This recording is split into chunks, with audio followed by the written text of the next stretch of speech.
Andy and Hallie Belfleur welcomed their daughter, Caroline, 2 months after the events of Dead Ever After. Caroline was born with a heart defect, but after some surgery, she lived a relatively normal life for many years. They had 2 more children, sons, Jared and Clayton. Caroline's heart defect unexpectedly caused complications when she was a senior in high school, and Andy and Hallie buried her in her cheerleader uniform. Jared and Clayton both became lawyers, like their aunt, Portia Belfleur Vick. Terry and Jimmy Belfleur welcomed many litters of pups to their double-wide, and 3 of the pups won prizes at Catahoula shows.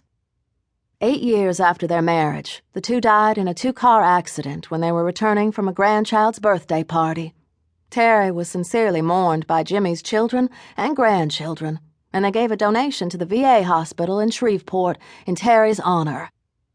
It was earmarked for the treatment of prisoners of war.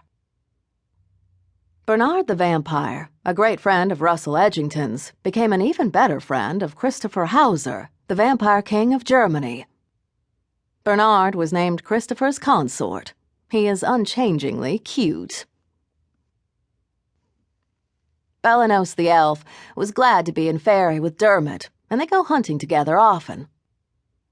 When Bellenos found a lady elf to marry, Dermot gave him a handsome wedding present, a metal relief plaque embellished with the heads of everyone Bellenos had killed.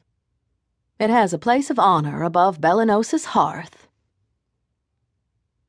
Polly Blythe was fired from her position with the Fellowship of the Sun. She found a job as a public relations contact with a Pat Robertson-style ministry, but was fired from that, too, after she told a newscaster during an on-air interview that he was bound for hell. She's a telemarketer now. Jane Boathouse died 5 years after the end of Dead Ever After. She blacked out while she was sitting on the toilet and cracked her head against the edge of her sink. Marvin found her the next day. Marvin Boathouse never got married, but he also never took a drink. The vampire short-order cook, Anthony Bolivar, became a celebrity chef and appeared on the Food Channel several times. After he was arrested for picking up a prostitute and over-drinking from her, the Food Channel asked him to pack his knives. He began traveling again and occasionally takes a night shift at a restaurant. Maybe one near you. Lawyer Catherine Book is still an activist. She has to practice in night court, of course, but she's featured in magazines all the time as a poster woman for all that is good about vampires. Boom still works on the bomb squad in Rhodes. Shut away in Fairy forever, Dermot Brigand is extremely happy. He basks in his father's affection and has a very uncomplicated sex life. He is spell-free. Dylan Brigand had already disowned his remaining child by the time Claude escaped from Fairy. Dylan will spend a few hundred years keeping a low profile because he doesn't want to remind his father Niall that Claude tried to overthrow his government. Niall will spend a few centuries suspecting that there are plots against him because of this incident, and lots of the Fae will suffer for Claude's misbehavior.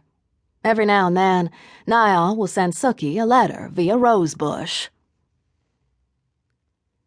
Amelia Broadway had a son with Bob. After many arguments over what to do with her father's business and money after he was declared legally dead, Bob wanted to give it to charity. The couple split up, but they shared custody of their son Felix until he was 18. Amelia sold her father's business to a large chain, invested the proceeds, and used her witch skills to play the stock market. She amassed a huge amount of money and married her banker. Felix became an animal wrangler for the film industry, specializing in big cats. See Bob Jessup.